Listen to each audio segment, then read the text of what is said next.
Callie's house always felt too perfect. Dim lights, soft music, and that ever-so-slight scent of roses and expensive candles. The kind of place where everything seemed warm and friendly, but fake, like a backdrop for other people's stories. It was Nyla's idea to come tonight, though I had a mile-long list of reasons not to. "Come on, Elliot," she'd said earlier, fixing her earrings in front of the mirror. "You've been working nonstop. You need this. We need this." She looked breathtaking. A silky green dress clung to her in all the right places, her hair effortlessly cascading down her back, and her makeup subtle but precise, the kind that hinted she knew exactly how good she looked. I noticed. Of course I noticed, but the words got stuck somewhere between work emails and the endless meetings. I figured I didn't need to tell her every time. She knew how I felt, or at least I thought she did. As we walked into the party, I adjusted my collar, forcing a smile. The music hummed just loud enough to encourage conversation, and Callie greeted us with the kind of enthusiasm that made it hard to tell if she was genuinely excited or just filling the air.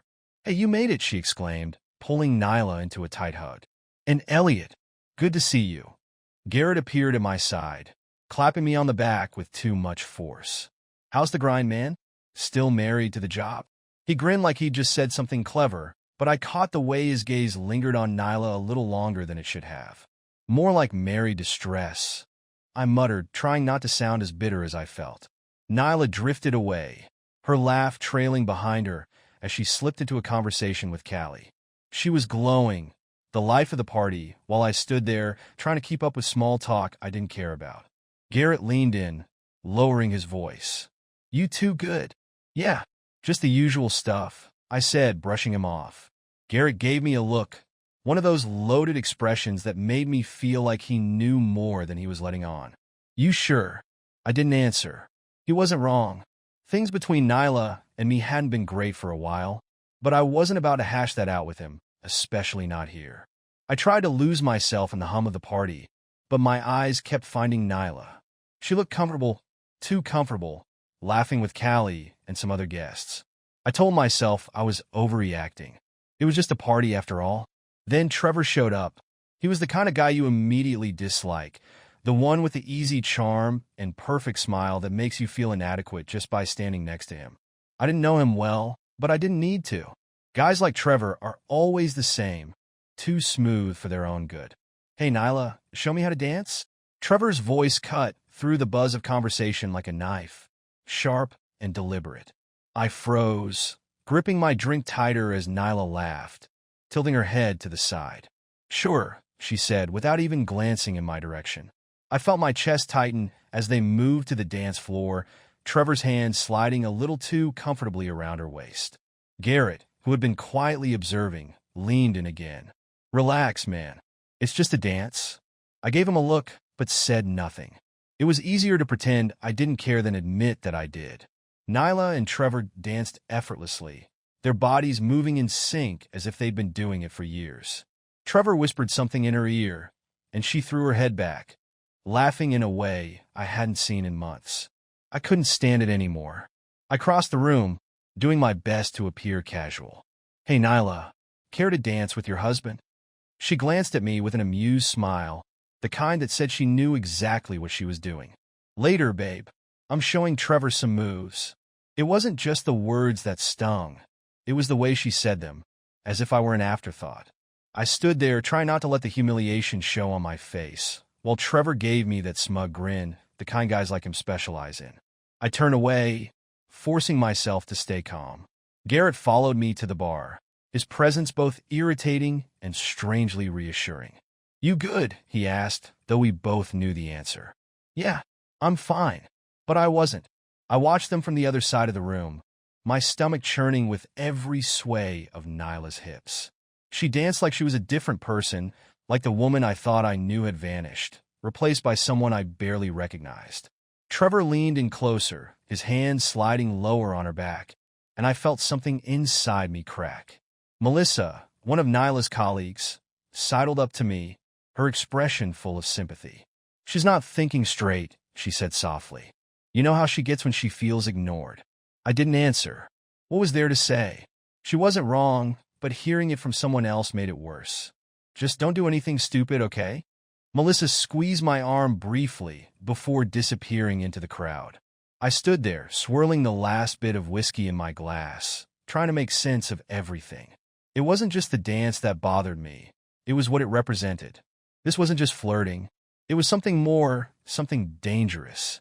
Trevor whispered something else in Nyla's ear, and she smiled, a slow, deliberate smile that made my stomach drop. I knew then that this wasn't just about a lack of attention or a bad night. This was a warning, a sign that something between us had shifted, and there was no going back. I set my empty glass on the bar, feeling a cold resolve settle over me. If Nyla wanted to play games, I could play too. The morning after the party, the house felt too quiet, like the calm before a storm. Sunlight filtered through the curtains, and Nyla lay beside me, scrolling through her phone with a slight smile tugging at the corner of her mouth. I couldn't see the screen, but I didn't need to. I knew it was Trevor.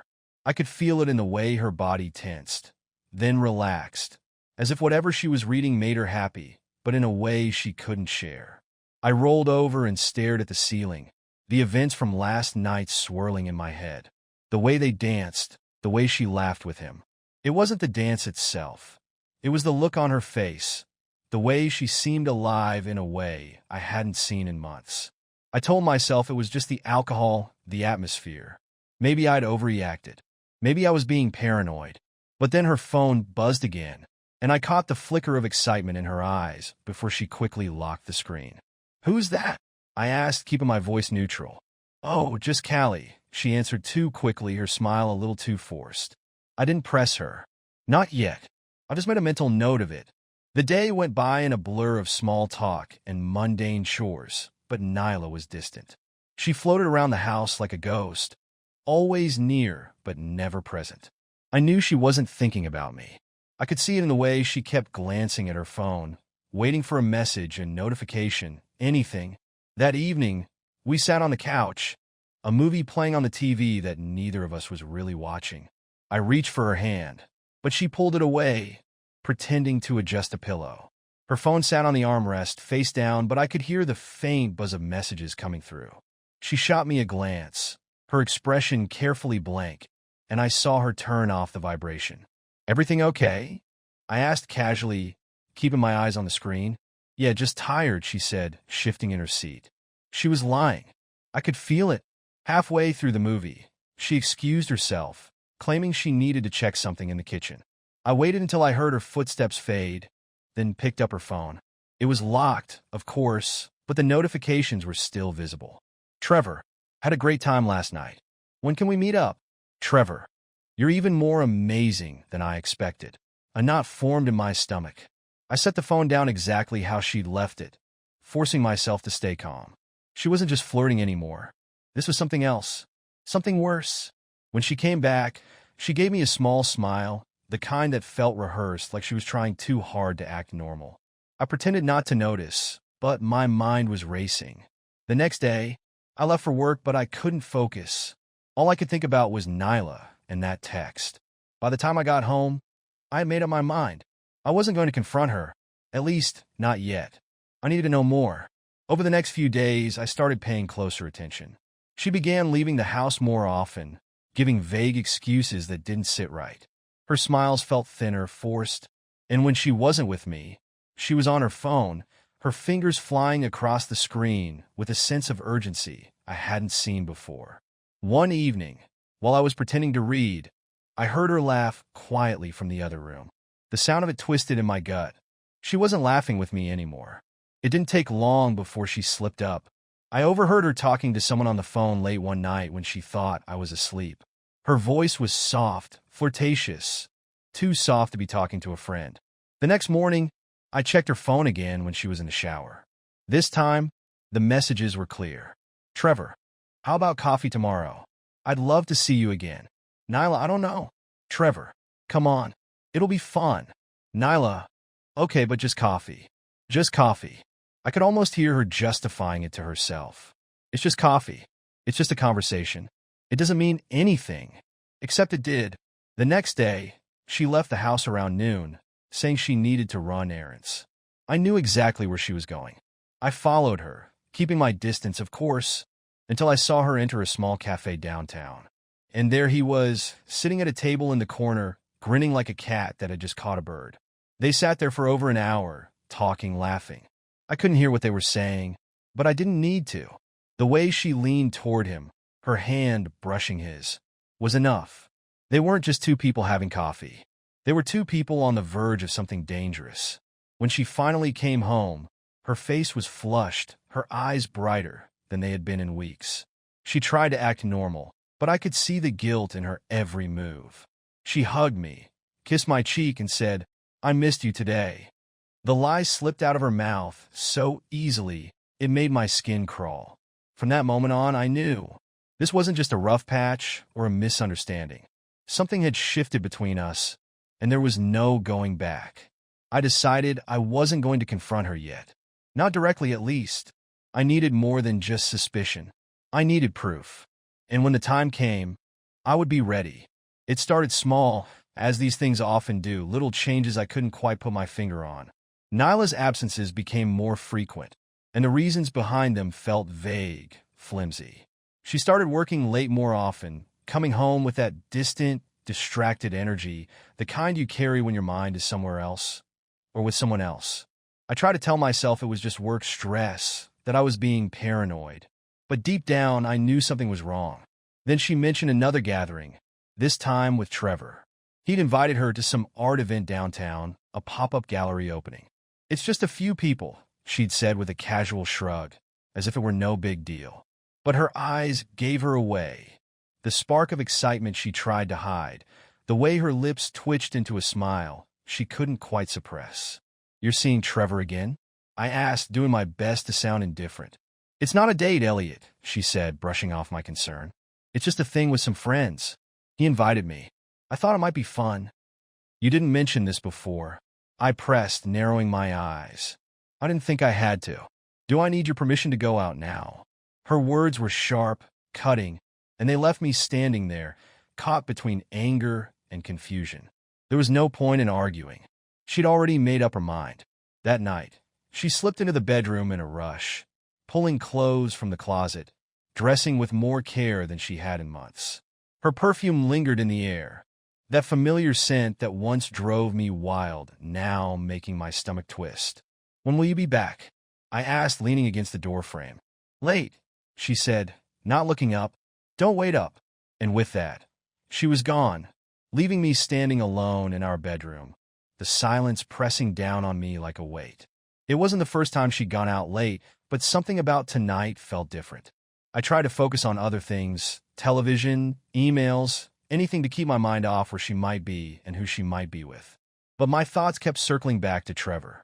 I imagined them laughing together, her hand brushing his, their conversation flowing effortlessly in a way ours hadn't in a long time. Around midnight, I couldn't take it anymore. I needed answers. I grabbed my phone and scrolled through my contacts until I found Callie's name.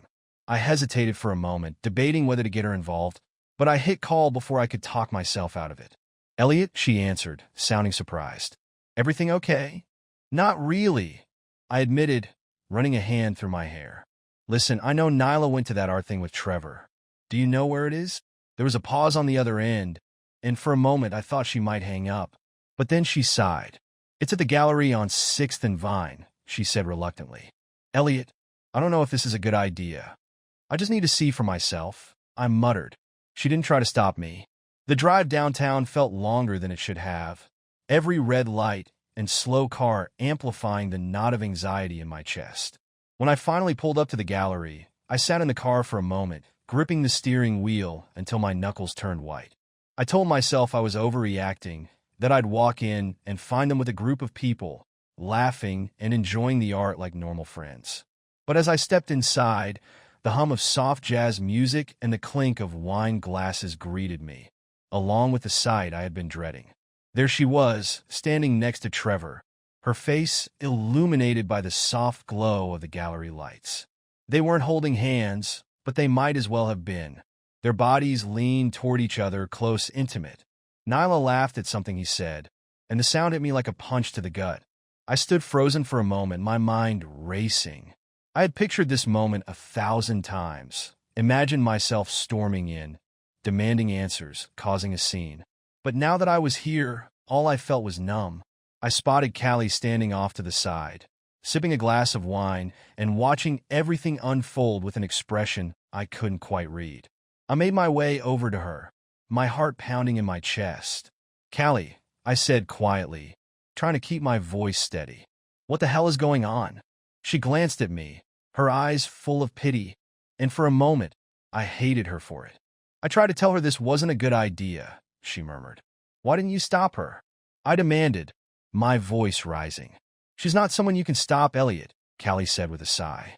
"You know that." I clenched my fists, trying to keep my anger in check.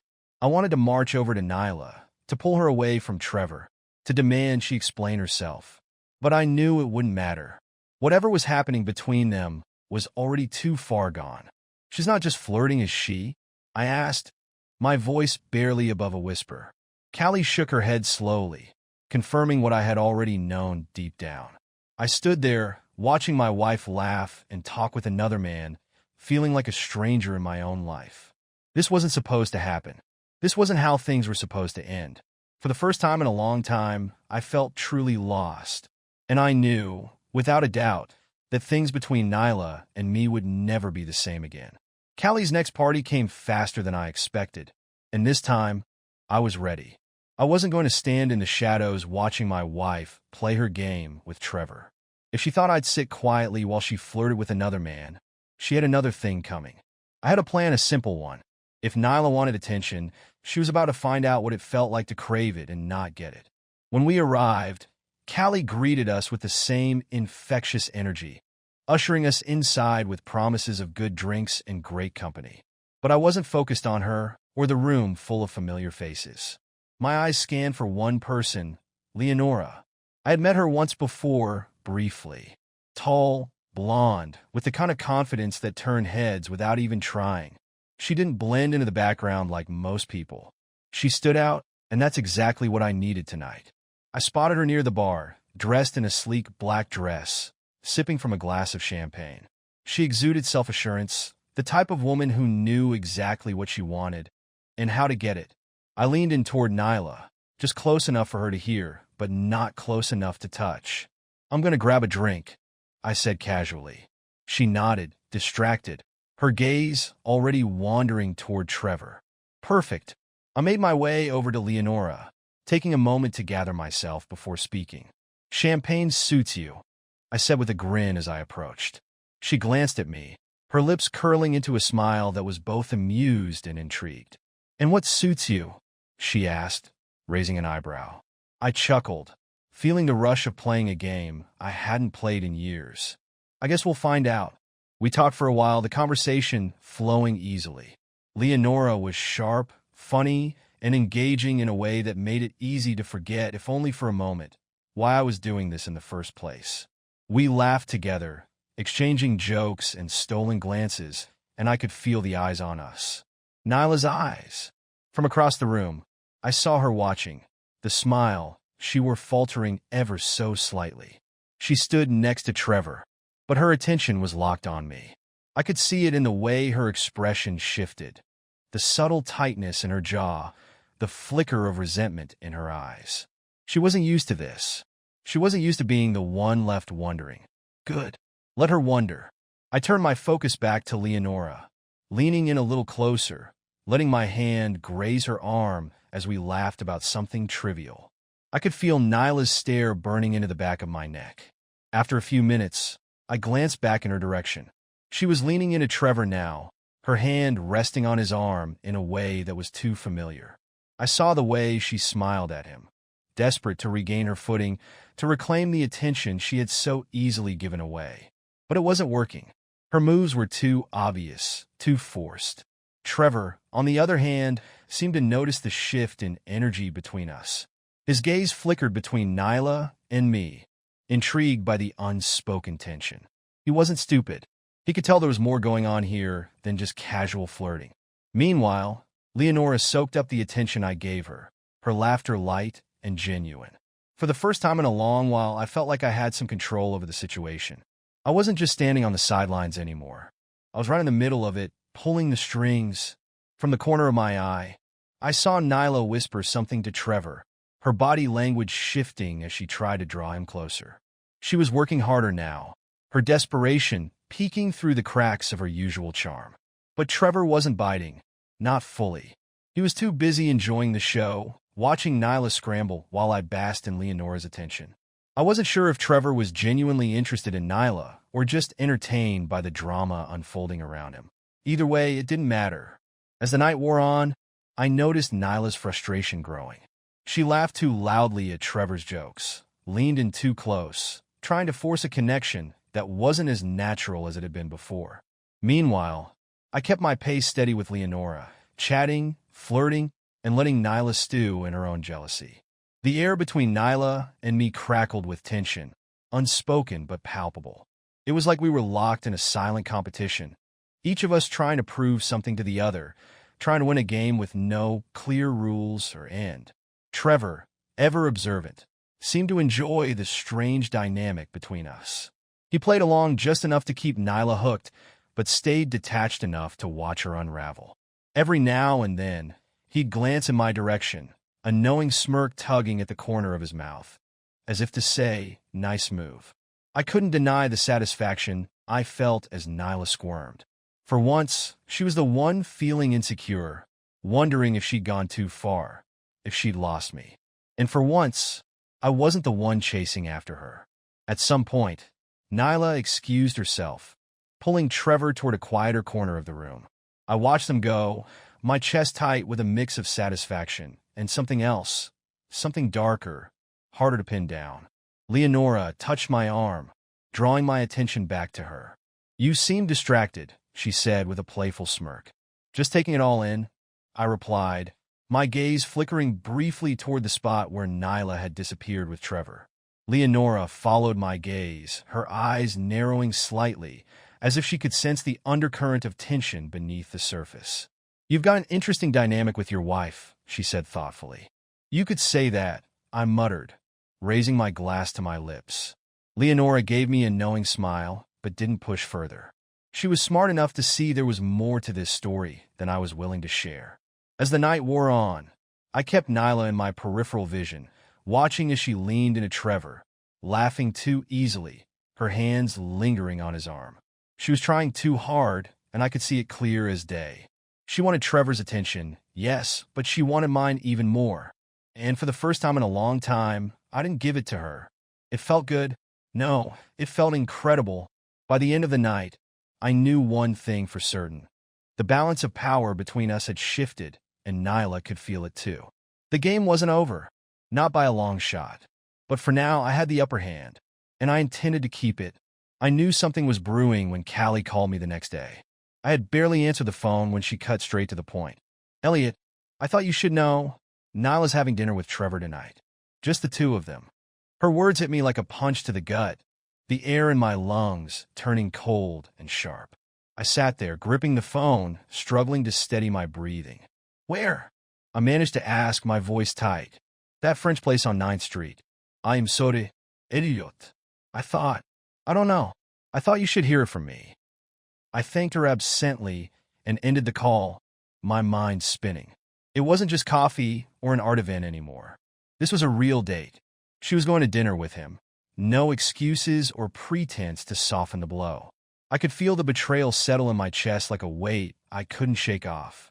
This was it, the moment I dreaded, the one I knew had been coming from the start. And I wasn't going to let it slide. Not anymore.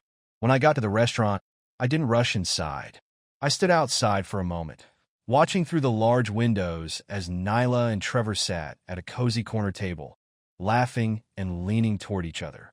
She looked relaxed, at ease in a way she hadn't been around me in a long time. It was like watching a stranger. The woman sitting across from Trevor wasn't the Nyla I married.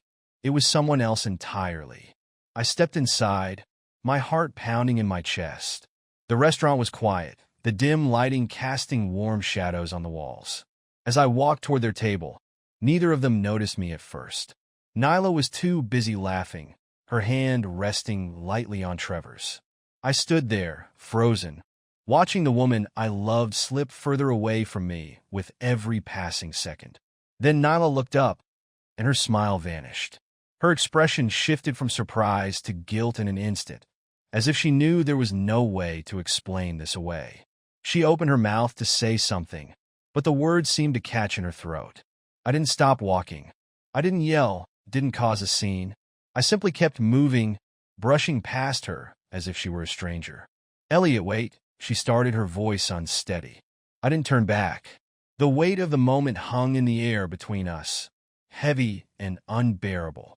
I could feel every set of eyes in the restaurant on me, but I didn't care. I wasn't here to make a spectacle.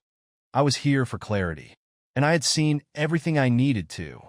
Trevor shifted uncomfortably in his seat, glancing between Nyla and me. He looked like a man who had finally realized he was in way over his head. "Hey man, I didn't mean to," Trevor began, raising a hand as if that would somehow calm the storm brewing inside me. I stopped and turned, my gaze cutting through him. "You didn't mean to what, Trevor?" I asked, my voice low and steady, each word sharp enough to slice through the tension. "Didn't mean to sit here with my wife? Didn't mean to be the reason she's lying to me?" Nyla stood up, panic flickering in her eyes. "Elliot, please, let's talk about this." "Talk about what?" I snapped, my control slipping. "About how you're sneaking around behind my back. About how you think you can just laugh your way through this and expect me not to notice." Trevor raised his hands, trying to defuse the situation. "Look, I don't want to get in the middle of this." "You are in the middle of it, Trevor," I interrupted, my voice rising. "You put yourself here the moment you invited her to dinner." Nyla stepped closer, her eyes pleading. "Elliot, it's not what you think." "It's exactly what I think," I said, cutting her off. "You think I haven't seen the way you look at him? The way you act when you're with him? Don't stand here and lie to me, Nyla. Not now." Her face crumpled, and for the first time, I saw real fear in her eyes. Not fear of me, but fear of what she was losing. "Elliot, please," she whispered, her voice barely audible. But it was too late. I turned back toward the door, my heart pounding, my vision blurred with rage and sadness. Trevor stayed silent, his presence now a reminder of everything that had gone wrong between Nyla and me. I didn't look back as I pushed open the door and stepped into the cool night air. The weight of the betrayal settled deeper into my chest, but for the first time in weeks, I felt something else too, relief. I was done chasing. That night, when Nyla came home, the silence between us was deafening. She walked in quietly, her heels clicking softly on the floor, and paused in the entryway as if unsure whether to step further inside. I sat on the couch, staring at nothing in particular, a half-empty glass of whiskey on the table in front of me. I knew we needed to talk. No yelling, no accusations, just the truth laid bare. She stood there for a moment, shifting nervously, before finally sitting down across from me. Her face was drawn, as if the weight of everything had caught up to her all at once. "I'm sorry," she whispered, her voice barely audible. I exhaled slowly, feeling the knot in my chest loosen, just slightly. "I know." For a moment, neither of us spoke. The words we needed felt heavy, too big to say all at once. But there was no point in delaying the inevitable. "I betrayed you, Elliot," she admitted, her voice thick with guilt. "I didn't mean for it to go this far. It just happened, and I didn't know how to stop." Her honesty hit me harder than anything else she could have said. There was no more hiding behind half-truths. No more pretending it was just innocent flirtation.